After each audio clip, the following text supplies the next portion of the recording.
सभी लोग। I hope कि आप सभी लोग अच्छे से होंगे, अपनी पढ़ाई कर रहे होंगे। एग्जाम का टाइम बिल्कुल पास में आ गया है। 16 तारीख से आप लोग का एग्जाम है, बोर्ड का एग्जाम है और अपनी तैयारी अच्छे से कर रहे होंगे। चलिए, बहुत सारे बच्चों का मैसेज आ रहा था, कमेंट आ रहा था नरेशन के बारे में जानने के लिए। तो मैं आज बहुत ही इंपॉर्टेंट टॉपिक है नरेशन का, एग्जाम में पूछा जाता है, क्वेश्चन आते रहते हैं नरेशन के बारे में। और बहुत से बच्चों को डाउट रहता है नरेशन कैसे सॉल्व किया जाए, नरेशन डायरेक्ट से इनडायरेक्ट कैसे बनाया जाए। तो चलिए आज हम नरेशन के बारे में देखते हैं। और इस बात का मुझे बिल्कुल भरोसा है कि जिनको नरेशन के बारे में कुछ भी नहीं आता है, जिनको भी नरेशन के बारे में कुछ नहीं पता है, अगर वो इस वीडियो को एक बार फुल वीडियो देख लेते हैं तो मुझे भरोसा है इस बात का कि उनको नरेशन बिल्कुल अच्छे तरीके से समझ में आ जाएगा। बस एक बार आप देखने की कोशिश करें और मैं गारंटी देता हूं कि आपको नरेशन बिल्कुल अच्छे तरीके से समझ में आ जाएगा। मैं बहुत ही सिंपल वे में, आसान सी भाषा में मैंने अपने तरीके से उस कॉन्सेप्ट को बनाया है, क्रिएट किया हुआ है और भरोसा है इस बात का कि आपको नरेशन समझ में आ जाएगा। आइए आज हम नरेशन के बारे में समझते हैं। ये मेरे चैनल का नाम है, तो जो लोग भी इस वीडियो को देख रहे होंगे, आप जानते ही हैं मुझे आप लोगों को करना क्या होगा। जो भी देख रहे होंगे आप लोग इसे लाइक, सब्सक्राइब, शेयर जो करना होता है कर देंगे। आइए आज हम नरेशन के बारे में बात करते हैं, ठीक है। चलिए देखते हैं नरेशन होता क्या है। यहाँ पर लिखा गया, देखिए नरेशन। सबसे पहले तो आप लोग ये जाने कि नरेशन होता क्या है। नरेशन मीन्स क्या होता है? तो नरेशन मीन्स क्या होता है? कथन होता है, ठीक है। नरेशन मीन्स क्या होता है? कथन होता है। अब इस नरेशन को आप स्टेटमेंट भी कह सकते हैं। क्या कह सकते हैं? स्टेटमेंट भी कह सकते हैं। नरेशन मीन्स क्या होता है? कथन होता है। और इस नरेशन में कम से कम, नरेशन कथन होता है यानी कि कहना। और एक बात और बता दें कि नरेशन की जो उत्पत्ति हुई है वो नरेट शब्द से हुई है। नरेशन की उत्पत्ति किससे हुई है? नरेट शब्द से हुई है। और इस नरेट शब्द मीन्स क्या होता है? इस नरेट मीन्स क्या होता है? कहना होता है। ध्यान से समझेंगे कि नरेशन मीन्स तो होता क्या है? नरेशन मीन्स तो होता है कथन, ठीक है। नरेशन मीन्स क्या होता है? कथन होता है। और इसकी जो उत्पत्ति हुई है वो किससे हुई है? नरेट शब्द से हुई है। और इस नरेट मीन्स क्या होता है? कहना होता है, ठीक है। इस नरेट मीन्स क्या होता है? कहना होता है। और नरेशन जो होते हैं वो आपके दो प्रकार के होते हैं, ये आप देख सकते हैं। पहला लिखा गया है डायरेक्ट स्पीच और दूसरा लिखा गया है इनडायरेक्ट स्पीच। हमें डायरेक्ट से इनडायरेक्ट को ही तो चेंज करना होता है और वहीं पे समस्या होती है, ठीक है।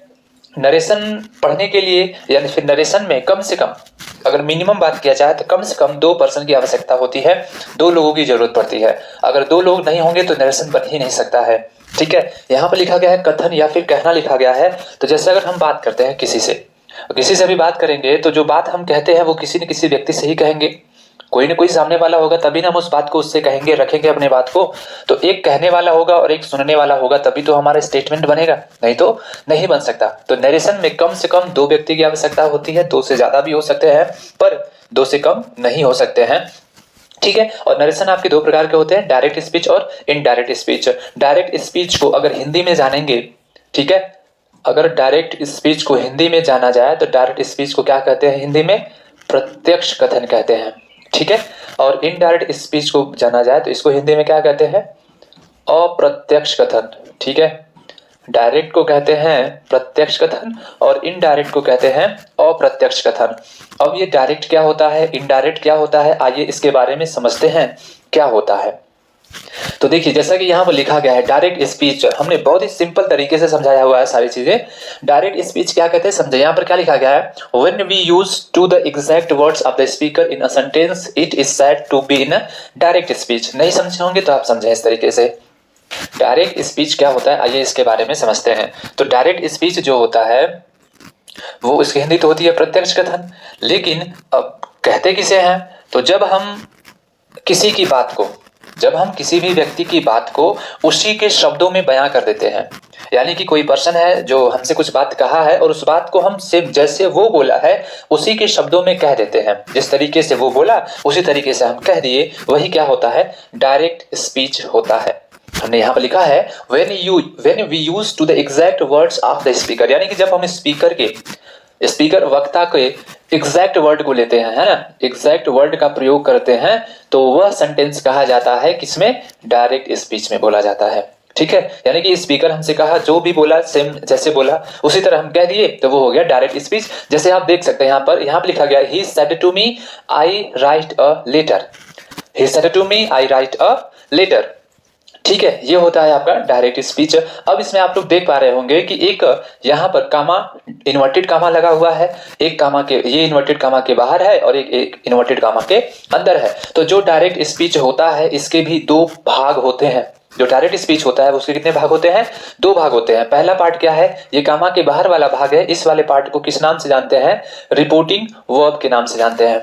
ठीक है, समझेंगे कि जो कामा के बाहर वाला भाग होता है उसको किस नाम से जानते हैं? रिपोर्टिंग वर्ब के नाम से जानते हैं। और जो इन्वर्टेड कामा के अंदर होता है, जैसे कि ये वाला भाग, इस वाले का भाग को किस नाम से जानते हैं? रिपोर्टेड स्पीच के नाम से जानते हैं। फिर से समझें कि ये जो कामा के अंदर होता है, यानी कि ये वाला भाग यहां से यहां तक, इसको कहते हैं रिपोर्टेड स्पीच। और ये कामा के जो बाहर होता है, ये पूरा भाग रिपोर्टिंग वर्ब नहीं कहलाता, पूरा भाग नहीं कहलाता। ये आपका जो सेड होता है, सेड टू होता है, ये क्या कहलाता है? आपका रिपोर्टिंग वर्ब कहलाता है। ये नहीं कि ही और मी भी आपका रिपोर्टिंग वर्ब में आएगा, ऐसा नहीं होता है। बस रिपोर्टिंग वर्ब आपका जो इसमें वर्ब होता है वही रिपोर्टिंग वर्ब होता है। ठीक है, तो डायरेक्ट स्पीच के दो भाग हो गए, एक हो गया रिपोर्टिंग वर्ब और एक हो गया आपका रिपोर्टेड स्पीच। समझ में आ गया होगा?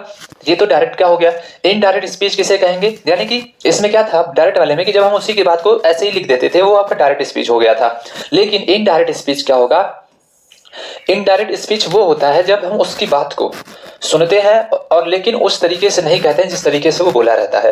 यानी कि उसकी बात को सुन करके, स्पीकर की बात को सुन करके अपने शब्दों में थोड़ा सा क्या करते हैं? चेंज कर देते हैं, चेंज करके कहते हैं, तो वो क्या कहलाता है? आपका इनडायरेक्ट स्पीच कहलाता है। जैसे यहाँ पर लिखा गया है, when we say or write what someone else has said without using exactly the same words. यानी कि एग्जैक्टली द सेम वर्ड्स का प्रयोग नहीं करते हैं और उसकी बात को हम एक्सप्रेस करते हैं अपने शब्दों में चेंज करके, तो वो क्या कहलाता है? इनडायरेक्ट स्पीच कहलाता है। इनडायरेक्ट स्पीच में क्या होता है? अप्रत्यक्ष कथन होता है, जैसा कि मैंने पीछे बताया हुआ था। यहां पर जैसे एग्जांपल लिखा गया है, he told me that he wrote a letter. इसी का मैंने इनडायरेक्ट यहां पर बनाया हुआ है। ठीक है, ये आपका डायरेक्ट का एग्जांपल था और यहां पर मैंने लिखा हुआ है इनडायरेक्ट का एग्जांपल। यहां पर था ही सेड टू मी और यहां पर हो गया ही टोल्ड मी। अब ये सेड टू आपका टोल्ड में बदला है, क्यों बदला है, कैसे बदला है, हम लोग आगे समझेंगे। अभी ही टोल्ड मी, इस कामा इन्वर्टेड कामा को हटा करके हम यहाँ पर क्या लगाए हैं? दैट लगाए हैं। और उसके बाद यहाँ पर था आई राइट अ लेटर और यहाँ पर हो गया ही रोट अ लेटर। तो आप देख पा रहे होंगे क्या इस स्पीकर ने जैसे बोला था क्या उसी तरीके से ये बात कही गई है? बताइए जरा, क्या उसी तरीके से ये बात कही गई है? नहीं, यहां पर देख रहे होंगे ये चेंज हो गया है, इसका जो टेंस है वो चेंज हो गया है, यहां पर ये चेंज हो गया है। मतलब क्या किया गया है? चेंज किया गया है ना। यानी कि स्पीकर की बात को उसी के शब्दों में न कहना और उसको अपने तरीके से व्यक्त करना ही क्या कहलाता है? इनडायरेक्ट स्पीच कहलाता है। ये तो डायरेक्ट और इनडायरेक्ट की परिभाषा हो गई। आइए अब हम जानते हैं कि डायरेक्ट से इनडायरेक्ट बनाते हैं तो कितने सेंटेंसेस का बनाते हैं, कौन कौन से सेंटेंस होते हैं जिनका हम डायरेक्ट से इनडायरेक्ट बनाते हैं। चलिए देखते हैं आगे। देखिए यहाँ पे हमने यहाँ पर बिल्कुल देखिए सीरीज वाइज मैंने बिल्कुल तैयार किया हुआ है, बस आपको देखना है, जानना है, समझना है। यहाँ पे लिखा गया है types of sentences, sentence and connective or conjunction. ठीक है, तो सेंटेंस अगर हमें नरेशन बनाना होगा तो जो हम नरेशन बनाते हैं वो हम कितने सेंटेंस का बनाते हैं? 1 2 3 4 और 5। इन्हीं 5 सेंटेंस का हम क्या बनाते हैं? नरेशन बनाते हैं। ठीक है, 5 सेंटेंस का, इन्हीं 5 सेंटेंस का हम नरेशन बनाएंगे और समझेंगे कैसे कैसे बनाते हैं। सबसे पहले हम लोग पढ़ते हैं असर्टिव सेंटेंस के बारे में, और ये असर्टिव सेंटेंस क्या होता है आपको जानना बहुत ही ज्यादा जरूरी है।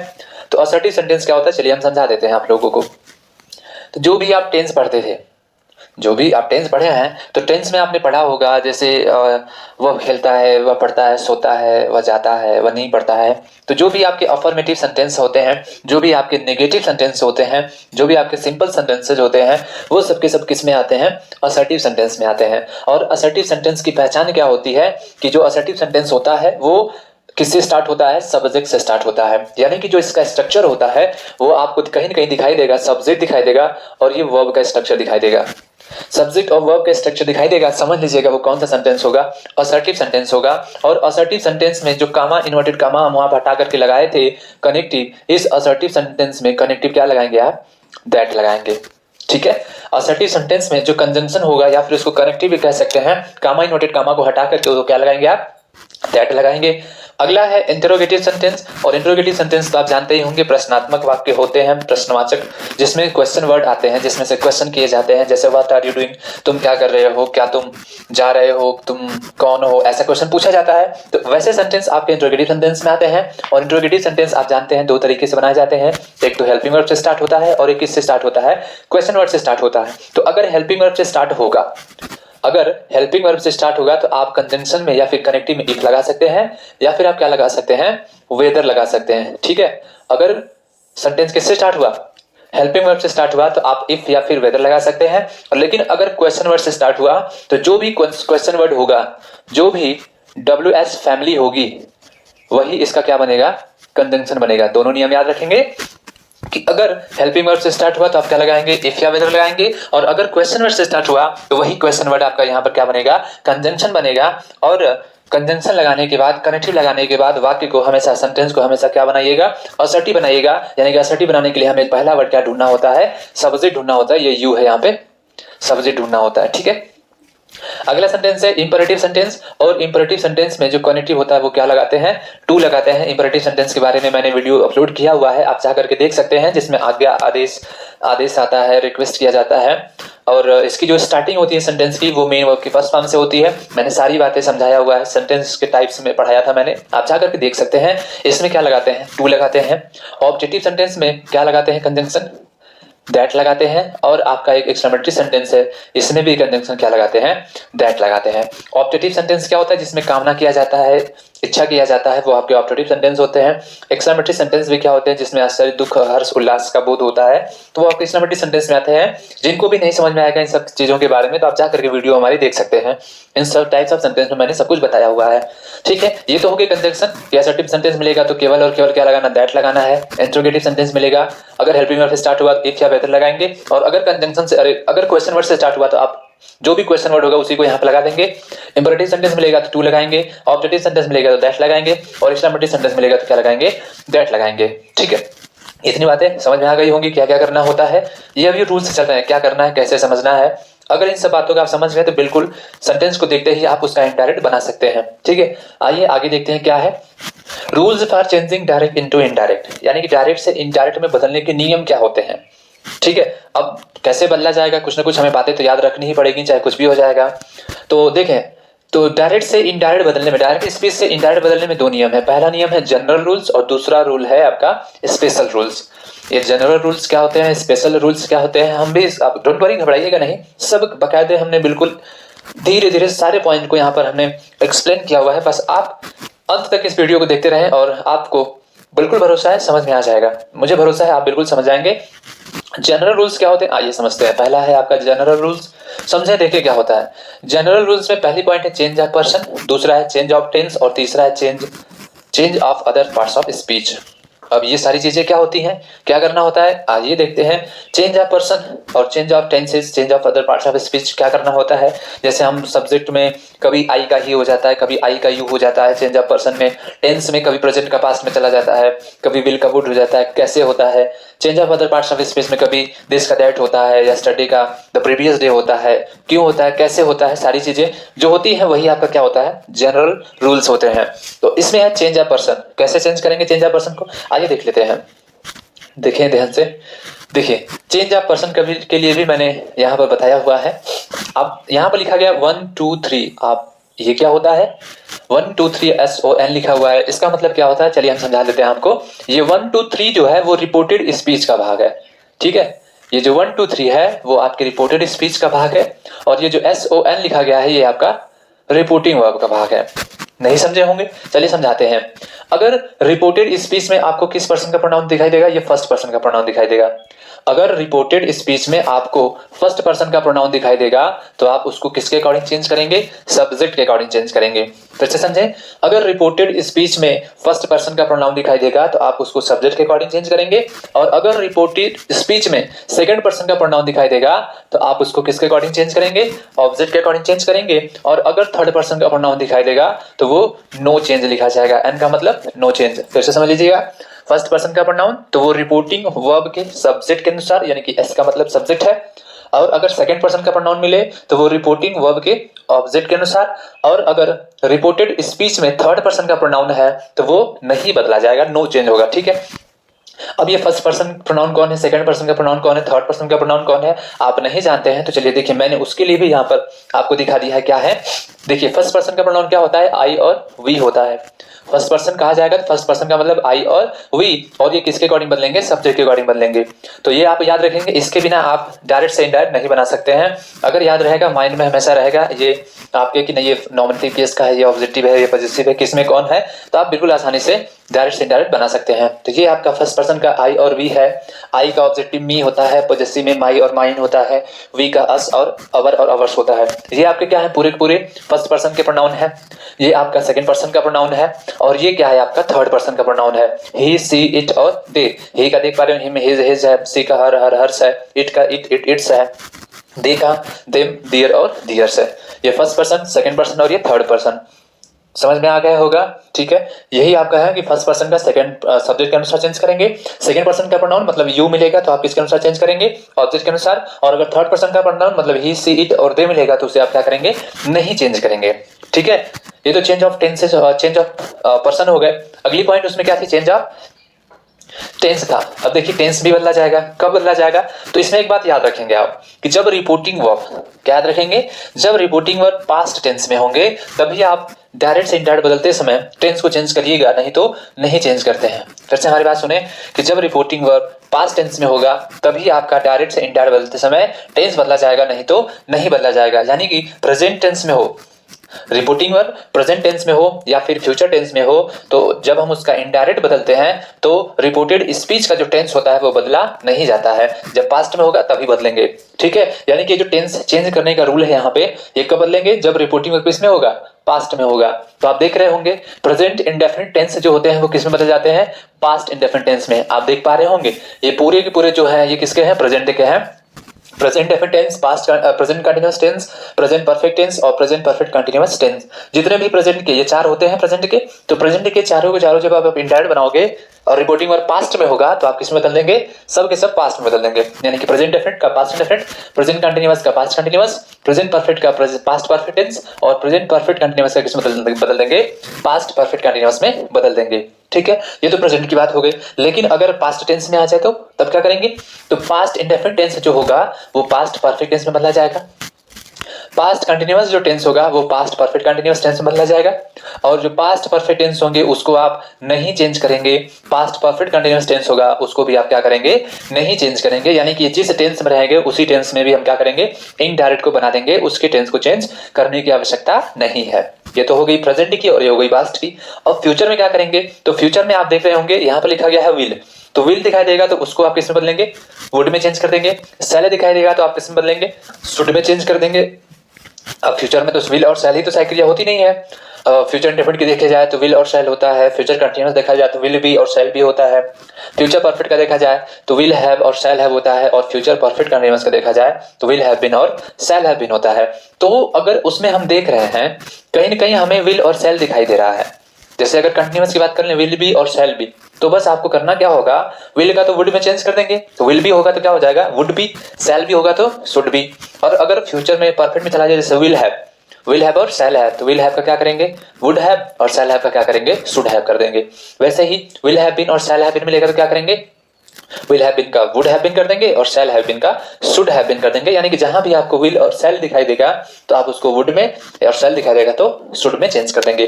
कैन और मे दिखाई देगा तो कैन का कुड में चेंज कर देंगे और मे का माइट में चेंज कर देंगे। इज एम आर होगा सिंपल में तो आप क्या करेंगे, वाज वर में चेंज कर देंगे। शुड वुड कुड दिखाई देगा तो आप उसको नहीं चेंज करेंगे, उसको उसी में रहने देंगे। वाज वर दिखाई देगा तो आप उसको हैड बीन में चेंज करेंगे। हैज और हैव दिखाई देगा तो हैड में चेंज कर देंगे। हैज टू हैव टू दिखाई देगा तो आप उसको किस में चेंज कर देंगे, हैड टू में चेंज कर देंगे, ठीक है। हैज टू और हैव टू दिखाई देगा तो आप उसको किसमें चेंज कर देंगे, हैड टू में चेंज कर देंगे। तो ये तो आपके टेंस चेंज हो गए। एक और हमने वहां पर था जनरल रूल्स में क्या था कि change of other parts of speech, ये क्या होते हैं आइए समझते हैं। यहाँ पर लिखा गया डायरेक्ट स्पीच और इनडायरेक्ट स्पीच, यानी कि डायरेक्ट स्पीच में क्या होगा, आपको क्या दिखाई देगा, दिस दिखाई देगा।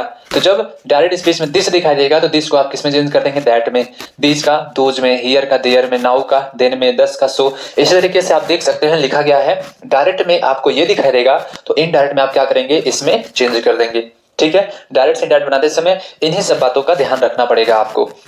आई होप यहां तक आपको सभी बातें समझ में आ गई होंगी। ये आपके बिल्कुल अभी थोड़े से सेंटेंस एग्जांपल देखे जाएंगे तो आपको अच्छे तरीके से समझ में आ जाएगा क्या क्या बातें याद रखनी है, वो सारी बातें। आइए हम सेंटेंस एग्जांपल में समझते हैं कैसे करते हैं। चलिए देखते हैं। यहाँ पर देखिए पहला सेंटेंस लिखा गया है he says to me I go to market. अब यहाँ से हमारा स्टार्ट होता है, कैसे बनाएंगे नरेशन, डायरेक्ट से इनडायरेक्ट। ठीक है, पहला सेंटेंस है ही सेज टू मी। अब हमें बनाना है इसका इनडायरेक्ट। क्या बनाएंगे चलिए देखते हैं। सबसे पहली पॉइंट याद क्या रखनी है हमें कि ये जो रिपोर्टिंग वर्ब है, आप देख पा रहे होंगे सेज टू आया हुआ है। ये जो रिपोर्टिंग वर्ब है वो किस टेंस में है, पहली बात हमें याद रखनी है कि किस टेंस में है। तो यहाँ पर देख रहे हो यस ए वाई, इसमें एस जोड़ा गया है, यानी कि इसमें कोई भी सहायक क्रिया नहीं है, हेल्पिंग वर्ब नहीं है। तो आपको मालूम होगा कि अगर कोई टेंस होता है और उसमें सहायक क्रिया नहीं लगी रहती है तो वो केवल और केवल दो टेंस होते हैं, या तो प्रेजेंट इंडेफिनिट टेंस होता है या फिर पास्ट इंडेफिनिट टेंस होता है, और ये दोनों अफर्मेटिव सेंटेंस में होते हैं। तो सहायक क्रिया नहीं है तो पास्ट इंडेफिनिट का हो सकता है, लेकिन क्या पास्ट इंडेफिनिट में आप जानते हैं कि अगर सहायक क्रिया नहीं होती है पास्ट इंडेफिनिट टेंस में तो उसमें मेन वर्ब का सेकंड फॉर्म लगा होता है। तो क्या आपको यहाँ पे सेकंड फॉर्म दिखाई दे रहा है? नहीं, यहाँ पर देख पा रहे होंगे मेन वर्ब के फर्स्ट फॉर्म में एस जोड़ा गया है, सेज आया हुआ है। तो यस या यस कौन सी टेंस में लगाया जाता है? प्रेजेंट इंडेफिनिट टेंस में लगाया जाता है। टेंस पढ़े होंगे तो आप लोग जानते होंगे।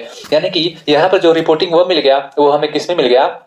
प्रेजेंट में मिल गया। तो हमें यही याद रखना था कि जब रिपोर्टिंग वर्ब प्रेजेंट में होगा या फिर किस में होगा, फ्यूचर में होगा, तो रिपोर्टेड स्पीच का जो टेंस होगा उसको नहीं बदलना है। हमने बताया अभी अभी कि जब रिपोर्टिंग वर्ब, आप देख पा रहे होंगे ये वाला भाग हम कह रहे हैं कि जब रिपोर्टिंग वर्ब प्रेजेंट टेंस में होगा या फिर फ्यूचर टेंस में होगा, प्रेजेंट के किसी भी टेंस में होगा, फ्यूचर के किसी भी टेंस में होगा, रिपोर्टेड स्पीच का टेंस नहीं बदला जाएगा।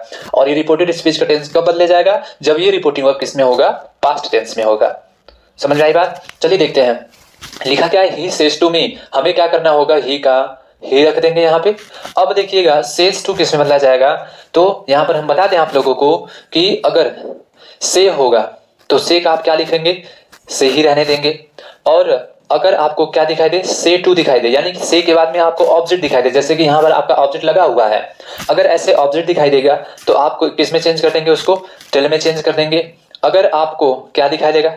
सेज दिखाई देगा, तो सेज के बाद में यानी कि टू नहीं लगा हुआ है, इसके साथ में ऑब्जेक्ट नहीं होगा, तब आप क्या करेंगे? सेज का सेज ही रहने देंगे। और अगर आपको इसके साथ में कोई ऑब्जेक्ट लगा हुआ दिखाई दे, यानी कि टू लगा हुआ दिखाई दे, तो आप उसको किस में बदलेंगे?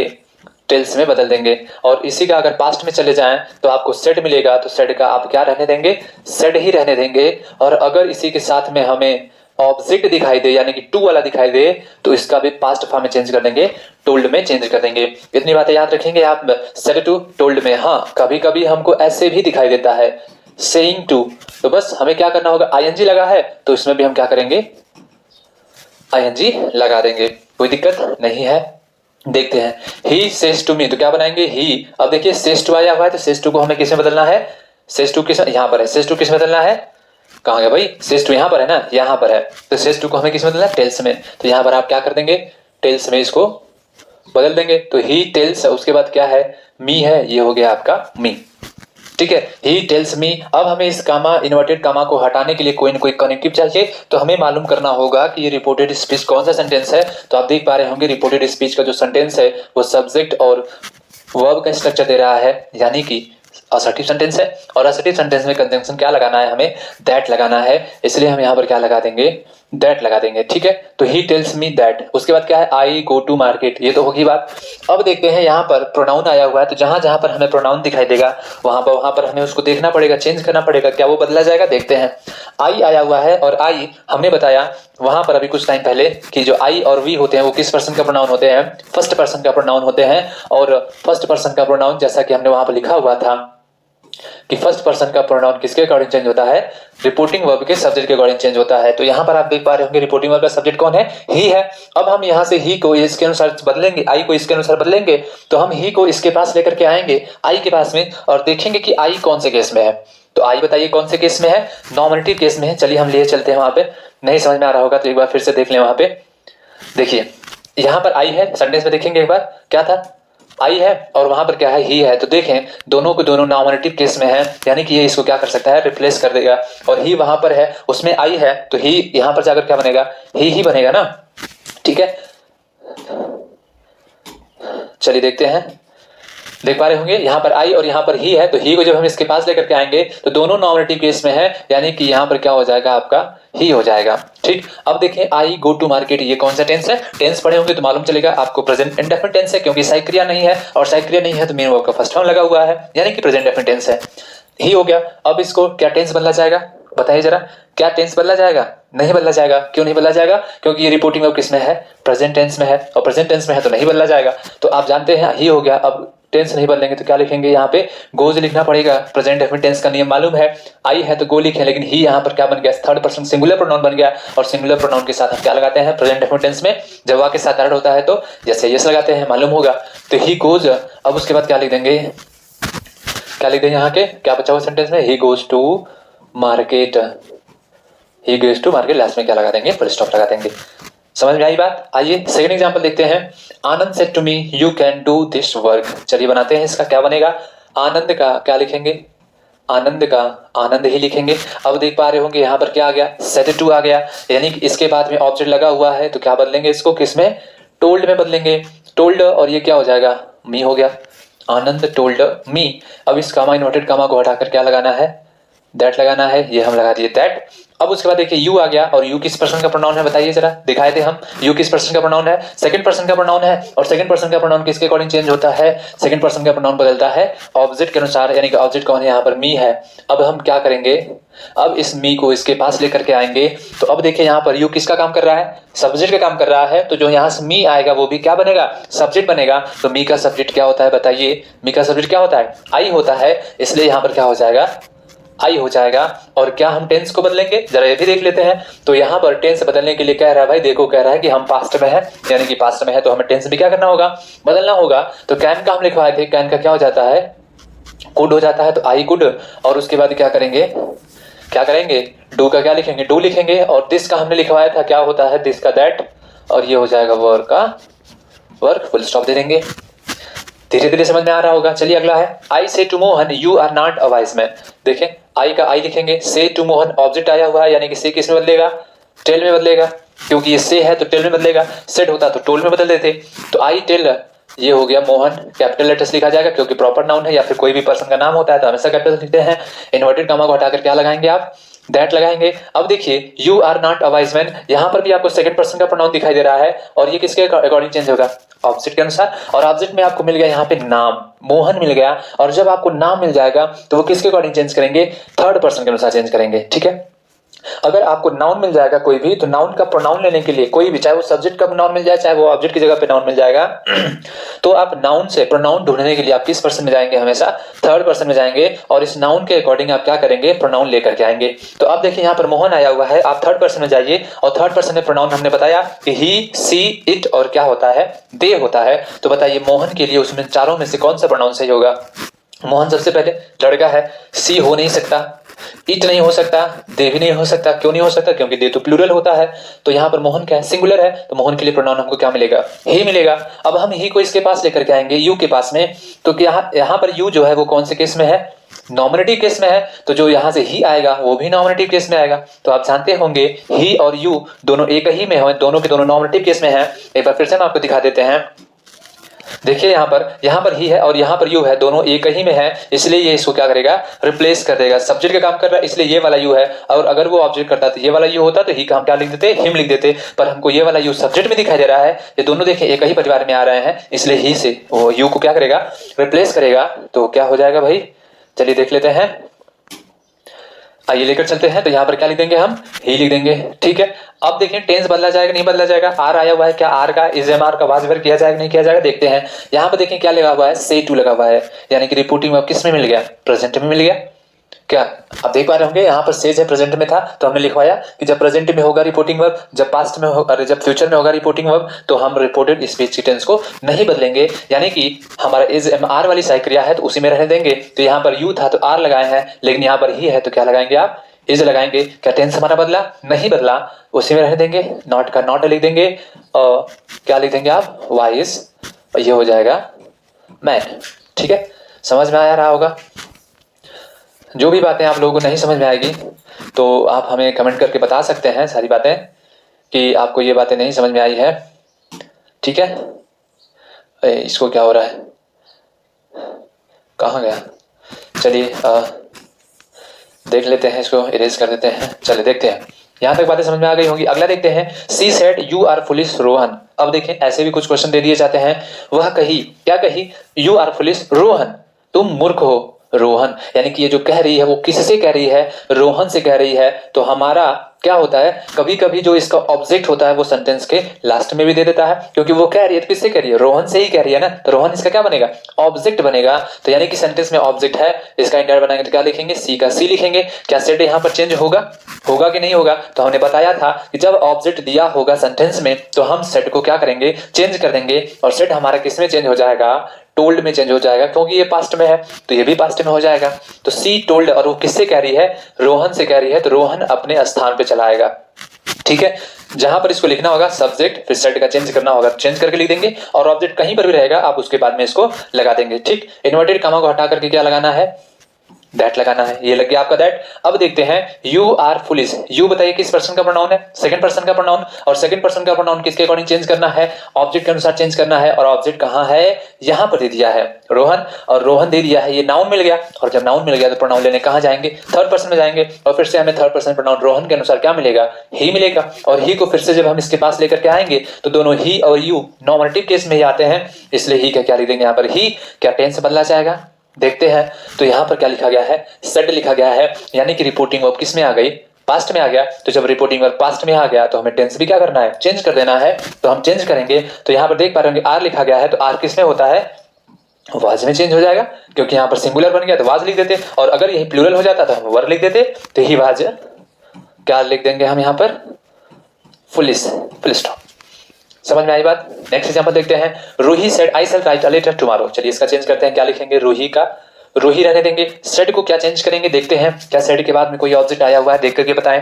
क्या सेड के बाद में कहीं पर भी कोई ऑब्जेक्ट दिखाई दे रहा है, नहीं दिखाई दे रहा है, इसलिए आप क्या करेंगे, सेड का सेड ही रहने देंगे, कामा इन्वर्टेड कामा को हटा करके क्या लगाएंगे आप, दैट लगाएंगे। अब देखते हैं आई फर्स्ट पर्सन का प्रोनाउन है, और ये फर्स्ट पर्सन का प्रोनाउन इसके अनुसार चेंज होगा, रूही। आप जानते हैं ये रूही के अनुसार प्रोनाउन क्या मिलेगा, he she it they, third person में जाएंगे, क्योंकि ये तो नाम है, नाउन है, थर्ड पर्सन में जाएंगे, तो ही सी इट और दे।